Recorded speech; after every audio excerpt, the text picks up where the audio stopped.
Well, you know what? Why don't I just tell you the reason that I'm calling and maybe you can help.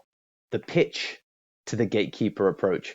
Hi guys, my name's Deepak Shukla, founder at Pearl+Lemon+Sales. We're a sales training and development agency based in the UK as well as the USA, and today in day and serving clients worldwide. And today in day number 85 of 119 days of cold calling training, we're here to talk about the pitch to the gatekeeper approach. But before we get into it, feel free to click the link in the description below to get access to the 17 additional strategies that are not shared in this training.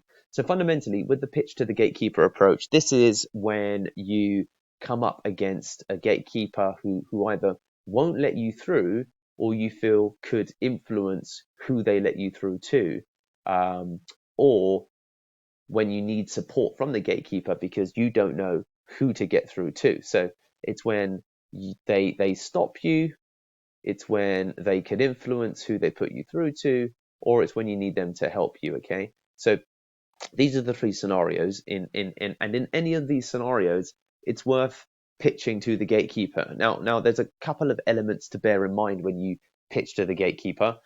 So what you need to consider is that you probably don't want to give the full, guns and roses, all guns blazing pitch of the entire product because, it might not be, for example, the appropriate thing for that gatekeeper. And that's something that you can gauge by, as we discussed in the previous training, day number 84, the meet them at their level approach. Depending upon who your audience is and how receptive you think they're going to be to your pitch, you need to adjust the manner of the pitch. So, for example, if you're calling in to sell an investment product that's got a lot of, for example, financial information involved, then you might want to give a 10,000 meter view to the gatekeeper and then, of course, zoom in when you're talking to the potential investor. So that's what's going to be different in this instance.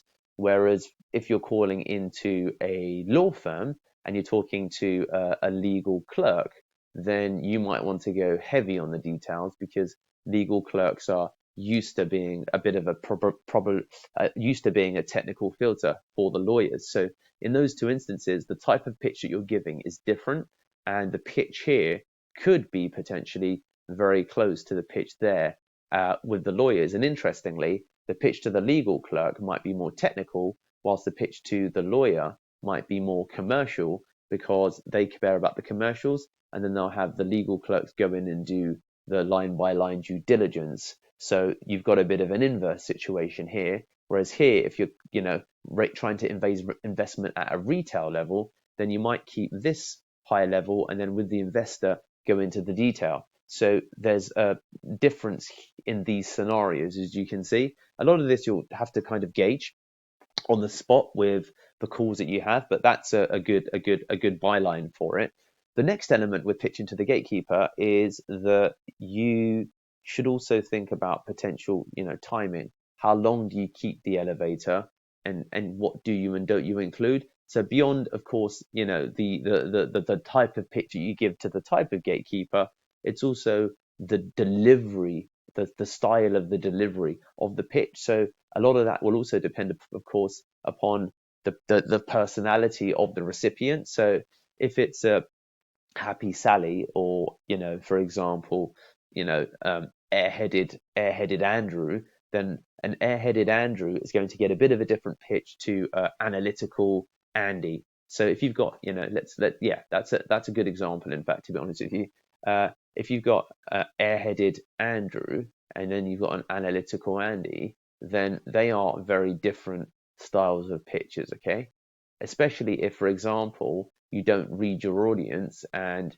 you give a analytical pitch to airheaded Andrew, and then Andrew says, Deepak, everything you said just went right over my head. And I've seen that happen on pitches before when you're giving the analytical pitch to airheaded is such a terrible word, isn't it? You're giving analytical pitch to, let's just run with it now. You're giving the analytical pitch to airheaded Andrew, and inversely, when you've got an analytical Andrew and you're giving him the airhead pitch, you're saying, well, I'm going to need a bit more information than that, or maybe he just shuts you down.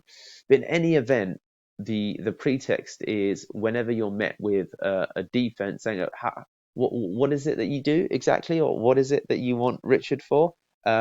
What you need to be able to sense on the call that maybe I need to tell him tell him or her what the pitch is, so that he'll let me, get through to the right person. And indicators of that will determine whether you need to do that are, what is it exactly that you want? Why do you need Richard for? Or what is it that your company does exactly? Or sorry, I don't know that this is going to be relevant. So some form of resistance is going to be the key to potentially using the pitch to the gatekeeper approach.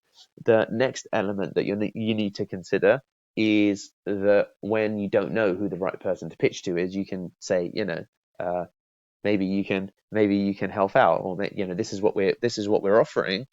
Can you help direct me? And then you tell them what the offer is, and then you ask for the direction. So that would be the alternate scenario. So with the pitch to the gatekeeper approach, you will find yourself using it from time to time, because often it's the only way to get through the gatekeeper, because they on the spot need to make an assessment as to its value and relevance to the business. So you may indeed end up pitching twice, which is why having the script by notes approach, and basically, if you will, almost two pitches, which will adapt depending upon the Airhead versus Analytical versus commercial, and that's the third pitch, really, to be honest with you.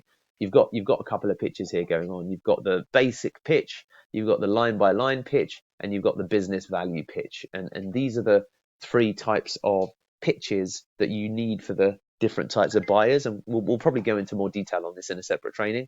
But there you have it, guys, the pitch to the gatekeeper approach.